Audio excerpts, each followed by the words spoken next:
सास के बेमतलब ताने। अरे सास और ताने ना दे, ऐसा कहाँ हो सकता है? लेकिन क्या हो जब सास जरूरत से ज्यादा ही ताने देने लगे तो?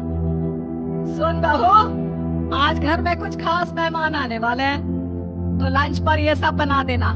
ये पकड़ लिस्ट, और कुछ भी कम ज्यादा नहीं होना चाहिए। वैसे तेरे बारे में जानती हूँ मैं, मेरे टाइम पर तो हमें बताने वाला भी कोई नहीं था। माँ जी, कितने लोग आ रहे हैं ये तो लिखा नहीं है। खाना बच जाए तो दिक्कत, कम पड़ जाए तब तो दिक्कत ही दिक्कत है ना। क्या? अरे सवाल पर सवाल ही करती रहती है, क्या ठीक नहीं है? मेरे टाइम पे तो मजाल है कि हमारे मुंह से जो भी निकले।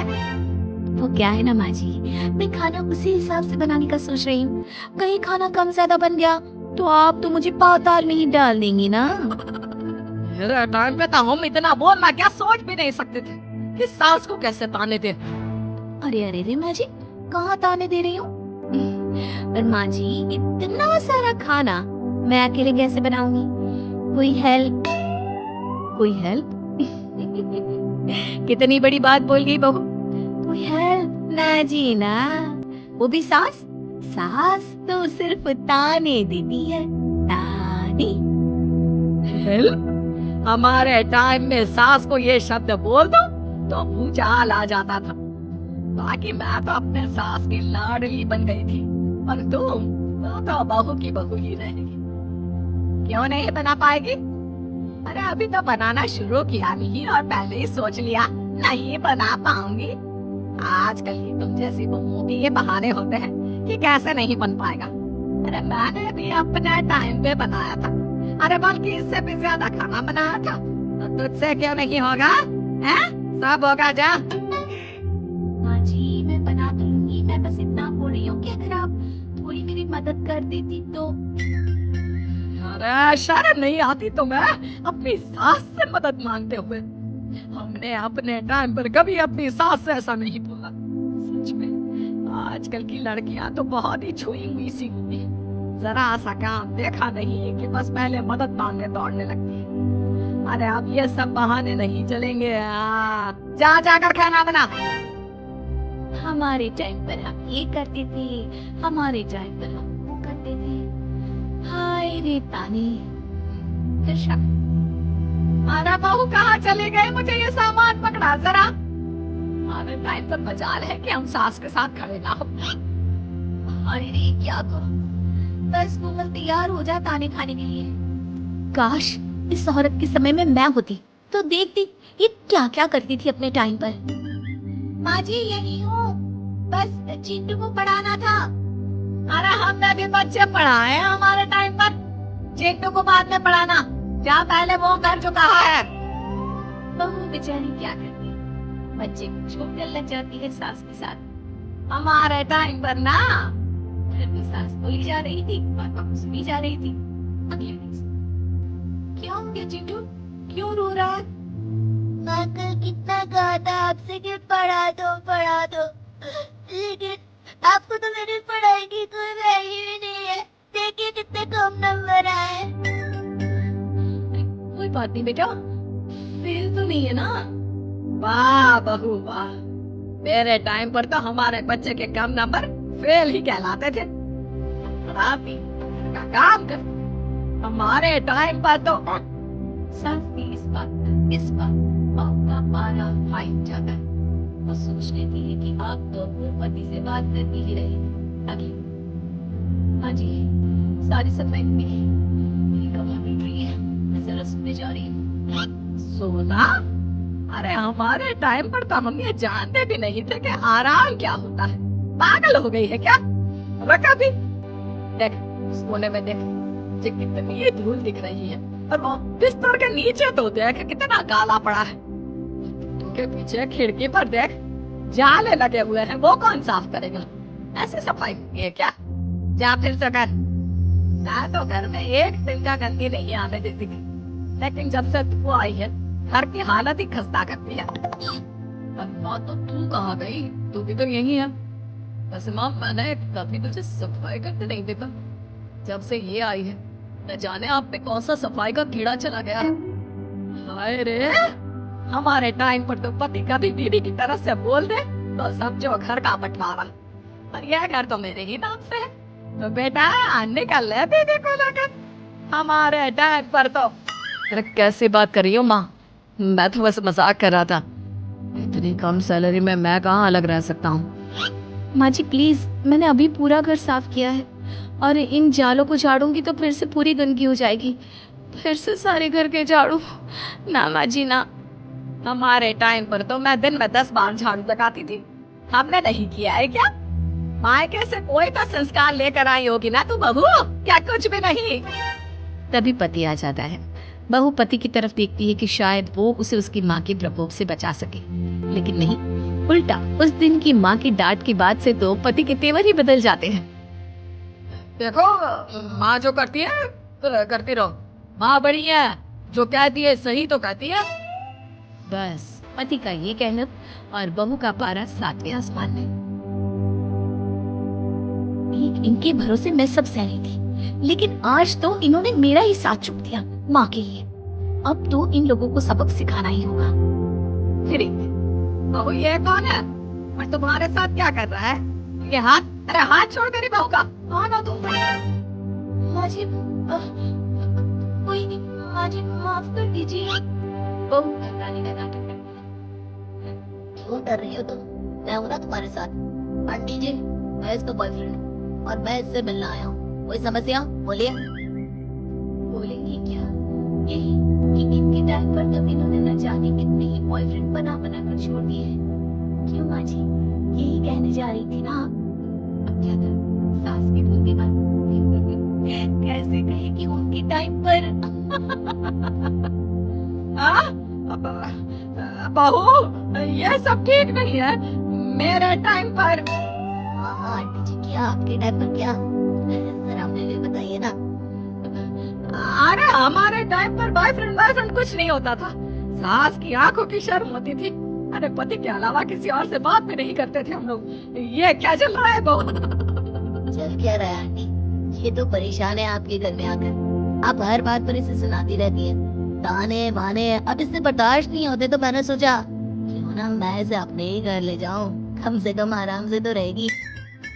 अरे हमारे वक्त में तो ऐसा नहीं होता था कि सास के ताने बर्दाश्त नहीं तो किसी और के साथ चली जाओ। अब नहीं होता तो नहीं होता माँ जी।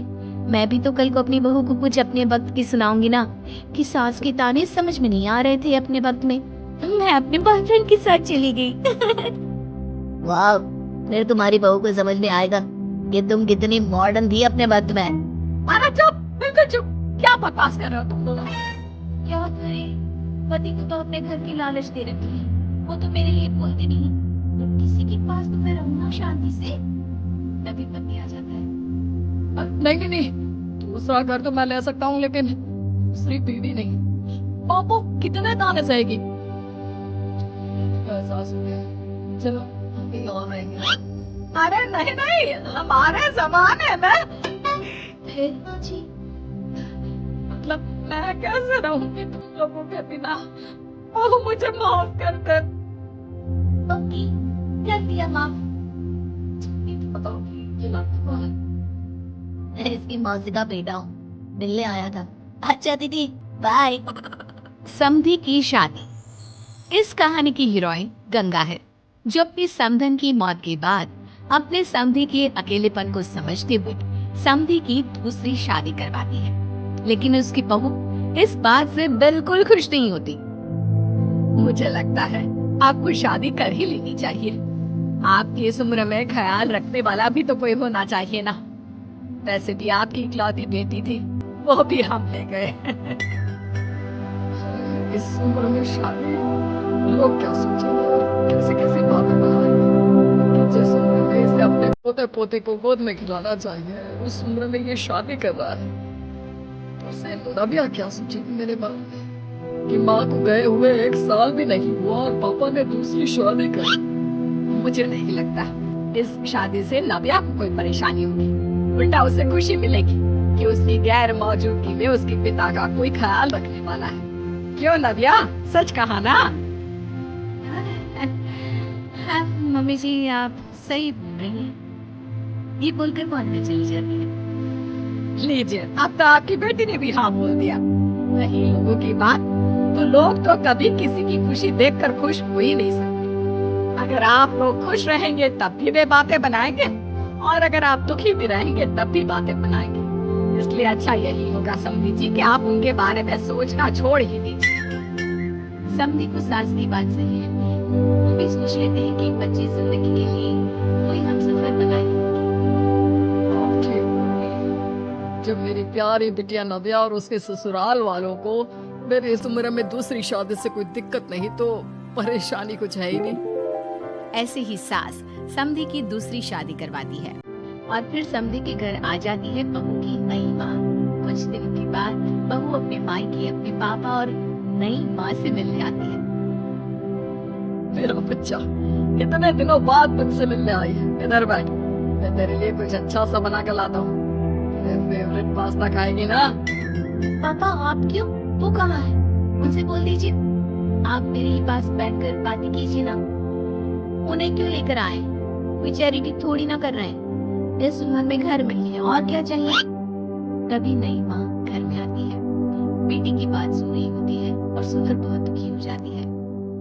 वो अच्छा, तुम्हारी नई माँ वो जरा किसी काम से बाहर गई हुई है, आती होगी। मैं तब तक तेरे लिए कुछ अच्छा सा बना कर लाता हूँ। ठीक है पापा।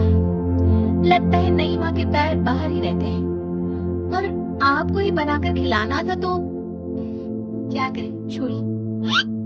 ये बोलकर वो घर में घूमने लगती है और चीजों को देखती है। इनको घर में आए हुए थोड़े दिन नहीं हुए और ये घूमने भी जाने लगी है, वो भी पापा को घर में अकेला छोड़कर। आने दो एक बार, इनकी खबर लेती हूँ। वैसे घर को तो बड़ा सजा कर संवार कर रखा है। चलो, ये तो खूबी है कम से कम। पापा को साफ कर शौक भी है। इतने में नई माँ घर में आती है। अरे नव्या बेटा, तुमने पहले बताया होता तो मैं जल्दी घर आ जाती। तुम्हें नहीं पता मुझे तुमसे कितनी सारी बातें करनी है। कैसी हो बेटी? बेटी? हाँ, वैसे अब तो मैं आपकी बेटी हो ही गई हूँ, ना चाहते हुए भी। आप गई कहाँ थी? शादी हुए कुछ दिन भी नहीं हुए और आपने घूमने जाना भी शुरू कर दिया। पापा का ख्याल रखने के लिए शादी करवाई है आपकी, जानती है ना? नव्या, ये तुम क्या बोल रही हो? मैं कहीं घूमने नहीं बल्कि एक दोस्त से मिलने गई थी। उसकी तबीयत थोड़ी ठीक नहीं, इसलिए वो क्या है ना, शादी के चलते उससे मिलना नहीं हो पाया तो आज चली गई। अच्छा, वो भी पापा को यूं घर पे अकेला छोड़कर?